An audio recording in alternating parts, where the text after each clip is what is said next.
Welcome to the next episode of the Axe Academy, an online community and platform for the Christian millennial who wants to make their life count.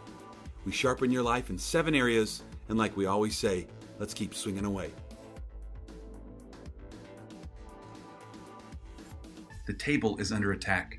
If you've ever been to a restaurant, look around at the people eating together at that restaurant. And it's like they're present, but they're not accounted for. It's like they're geographically in one place and mentally absent in another. I'm convinced the table is under attack. There are 3 things that I want to talk about, specifically about the table. That culture is hungry for the table, that we learn at the table, and we get the whole story at the table.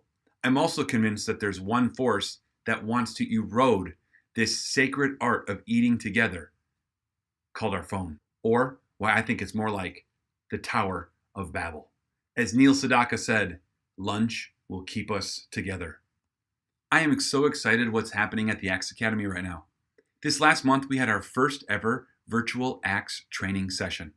There was 30 spots, and all 30 spots filled, and many of you made that virtual training session with me about communication. Specifically, we walked through the C4 process, as well as a number of other ideas, and had some question and answer. It was just a really life-giving time. If you are a student or a supporter and you want to become a better communicator, make sure that you watch that video recap that's available within the Axe Academy right now. If you're not, make sure that you use the code SWINGAWAY10 and get a free month on us, and at least watch those videos so you can become a better communicator. I want to take a second to remind you to check out our sponsors, feed1.com and shareword.org. At the Axe Academy, we believe that people are soul and flesh, and we want to feed both. Feed1.com literally feeds a child in the developing world for $10 for the entire month, and shareword.org for $5 puts the Word of God in someone's hand by name and address who's waiting for that bread of life. Check out feed1.com and shareword.org because they are amazing organizations and we are honored to partner with them. I want you to think about the family dinner. Like your family dinners as a kid. I remember many times going over to a friend's house and their mom made onions. I hated onions. I love onions now, but I would avoid certain kids' house because their mom, she'd put onions in everything, like onions in my Cheerios. It's like, come on, lady. But think about the family dinners that you had when you were a kid. Now, obviously, some of them will be great. Some of them have ended in mass fights and disaster, if you're like me. But the table, the family dinner, really, the gathering together has been something we as humans have been doing forever. Now, just by way of example, statistics say right now that 1 in 5 meals, we are eating those in a car. 1 out of 4 of us eat a fast food meal every day on the go where we don't even sit down. Now, I don't know where it is for you, but I just pulled it for it was for me here in the U.S., and the U.S. spends the same amount of food that is fast food, if you will, as traditionally at the grocery store that would take preparation. The exact same amount, roughly, statisticians are telling us. Less than 5 days a week, we eat together 1 time. Now that's what's happening now. 60 years ago, people that ate together, the average dinner time for a group of people to eat together was 90 minutes. Today, it's actually less than 12. It's eroding our society and our intimacy with those in our life. Think about the way that blocks of homes are built. Think about the way that when you drive through an old neighborhood, over here in Rochester, Minnesota, there's an older neighborhood. It's referred to as Pill Hill. It's right by Mayo Clinic. And you drive through these neighborhoods, and most of these houses have these huge sprawling front porches on the front step. And a lot of those same neighborhoods built in that same era not only have a large front porch on the front step, but they also have a detached garage. To have a garage that was a part of your house was such a luxury. The garage was normally detached, and the front porch was large and sprawling and inviting, and then those big overgrown trees and the sidewalk. And so you would come home from work and you would pull into your detached garage, and you would have to get out of your car and then walk outside of your garage and then walk into your front door. And then you would walk in, and then you would change your shoes, or you'd see your family, or you'd go get the kids, and you'd come back, and the family would stay on that front porch. The garage was detached. I mean, you absolutely had to be seen. Think about the way that same neighborhood now, a couple blocks away, is designed in Rochester, Minnesota. And not from that era. The garage is not detached, it's attached. The doors are electronic, they open up and they close. There is a front porch if you're lucky, but a lot of times it's smaller and just sort of decorative. The deck is built on the back of the house. And then we landscape and fence, and we keep things private.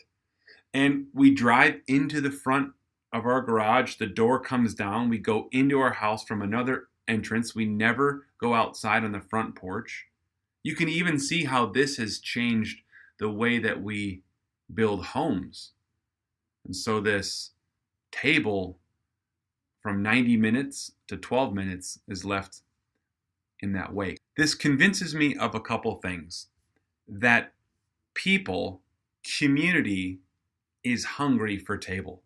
Now, there's 7 areas that we talk about sharpening your life within the AXE Academy. We're going to have AXE courses for all of those. Everything that we do is trying to be really formulated in one of those 7 buckets. Now, when people ask me a question and we answer that on video or via email, sometimes it's outside of those scopes or those 7 buckets, and sometimes we can pull them back metaphorically. But this is one of the 7 buckets, is cultural engagement. And it's by no mistake that Jesus made eating at a table a sacrament. I love what Jesus does in Matthew 26 when he says, "Take, eat." And he is holding bread, and then he says, "Take, drink," and he's holding wine. Now, if you got down to the subatomic particles of just bread and wine, it's really ordinary matter. And then I think it gets to molecules and atoms and electrons and nucleus or nuclei, really, and then protons and then quarks and then subatomic particles. And Jesus takes these ordinary pieces of matter and he does something extraordinary with them, and he does it at a table with his disciples. He says, "Do this in remembrance of me." Take the ordinary things and see the extraordinary. Take things like this and like you in your life. You may think you're ordinary, but in my hands, you're going to do something extraordinary. Do this in remembrance of me. Do community. Do the table. Do moments like this with these moments or these elements. I love how this welcomes, the outsider, that it keeps bringing us back to that we're part of this story. When a tornado struck through my town in Watoma when I was growing up in Wisconsin, I remember all of the different classes had to get on buses, and we would go help basically clean up the town for an entire week. You can read about it in Wikipedia. It was a pretty serious natural disaster for that little town. But I remember time and time again when we'd get to a location and the people that owned that home that was now maybe a few standing sticks, a rock fireplace, a trailer that had been completely lifted up and removed from its premises. They sometimes would give us a list of goods they were searching for. And far often, this list wasn't, jewelry, something of value, like a coin collection, diamonds, a safe, guns. It was none of these things that were items that we would declare valuables if we were moving into another country. what many times was on this list was, we're looking for this album, this item from my grandmother. We're looking for these pictures of these people. That's always stuck with me. And I think it's because in disaster, we're always searching to find our own story again. We're always looking to be reminded of who we are because we forget along the way. Now, cultures, if in disaster, conflict, stress, maybe they're searching in the rubble too. Maybe they're searching for the one thing that reminds us who we are, the one thing that reminds us what was done. Maybe they're looking for the table. I'm convinced that culture is starving for the table. Real moments with real people, with ordinary things that become extraordinary.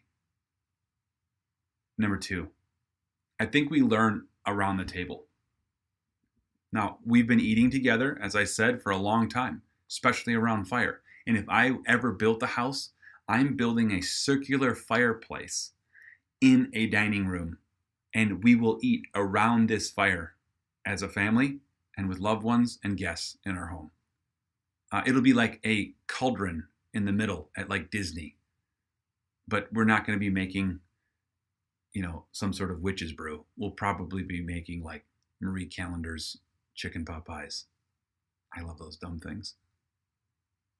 But we've been eating together for a long time. But now we eat together, sometimes alone, statistically more often than not in front of Netflix or a TV or in a car. But at our house, we drag our kids as much as possible to the table. Do you know that's like a very monistic model of community? The table is where we eat together, we worship together, we pray together, we live together, we learn together, but we all do this together. Why? Because we're doing it together face to face. We have this intimacy, into me see. That's what intimacy really is. It's face to face with another human, or face to face with you and your creator. The very thing that the enemy wanted to destroy was intimacy. He wanted to erode the face-to-face relationship, and the table restores that face-to-face relationship. It's because we learn around the table. My son Xander recently got a hold of one of our digital devices. Now, I was on tour recently with Rent Collective, and part of the time on that tour, we had a fun joke that we would use this air horn for like just funny moments over walkie-talkies. It's one of these. And so I searched the App Store for this sound, and I found a couple possible locations. I downloaded 2 apps, not knowing that as I was downloading these apps, it was actually sort of synchronizing with another old busted version 1 iPad that my kids use from time to time. Well, needless to say, Xander found the iPad, and he found one of the applications that I had deleted because it wasn't the horn I was looking for. But it did have one horn that when you pushed it, the person said this: "Damn, son, where'd you get that?" That's all it said. So we're eating spaghetti and meatballs one night at the table, and I walk in with the pasta and the sauce, and I set it down in front of us during our family dinner, and Xander looks at me, and on cue, my 6-year-old son says, "Damn, son, where'd you get that?" Just like that. I busted out laughing, tried to hide the smile, talked about it, had to unpack what was going on there. But reality, we learned a lot at the table that moment. One thing my kids have learned, I think more so than anything at the table, is the concept of sharing food, the concept of generosity. We've got 5 family values, and we're going to talk about those values for parents that are connected to the AXECast at a later time. I actually have a kids book that I want to give all of you parents as well. But we've got these 5 family values, And one of them speaks to generosity. My kids have learned at the table the concept of sharing food. They have to pass a plate of food to those who do not have it yet, even if it is their brother or sister. You don't think it's happening, but it's happening. We went up to Minneapolis for a Minnesota Vikings game. I took my son to his first NFL game. Got some tickets on the cheap and we drove up. He had an absolute blast. But there was this moment where we were driving home and there was a homeless guy at an intersection with a sign. And Xavier said, "Dad, we should get him something to eat.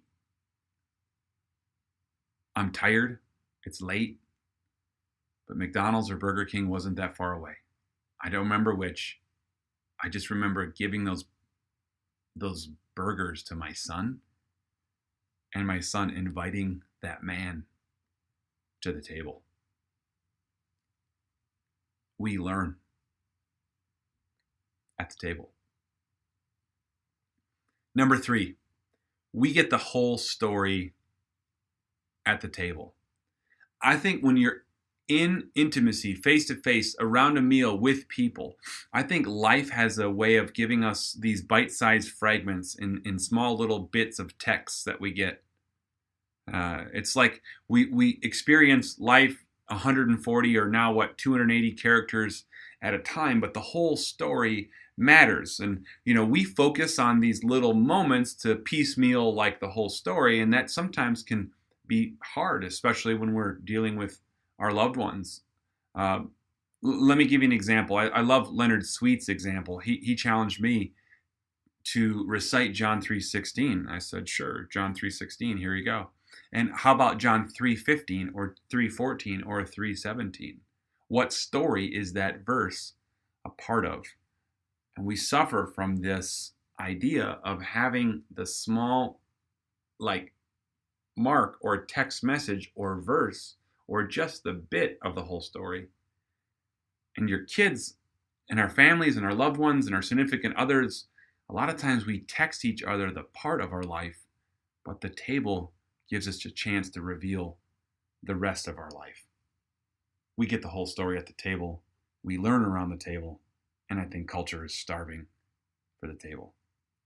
Now, I want to talk a little bit in the extended AXE episode here for those of you that are students or supporters, or those of you that are going to use that code SWINGAWAY10 to get your first month on me. It's a little bit about what I think is killing the table. Specifically, phones and the Tower of Babel. I'm convinced that our phones are like the Tower of Babel that give us this ability to be everywhere and all-knowing, to be like God, and our human frame cannot handle that weight. There's something about proximity when we're face to face. There's something about these little computers we haul around in our pocket that are eroding our intimacy at the table. So I want to give you the 3, maybe 4, maybe 5, I don't know, ways that I handle this in my life with my family and the people that I'm at the table with. Thanks for tuning in to this version of the AXE Academy. Hope to see you on June 7th. As we always say, keep swinging away.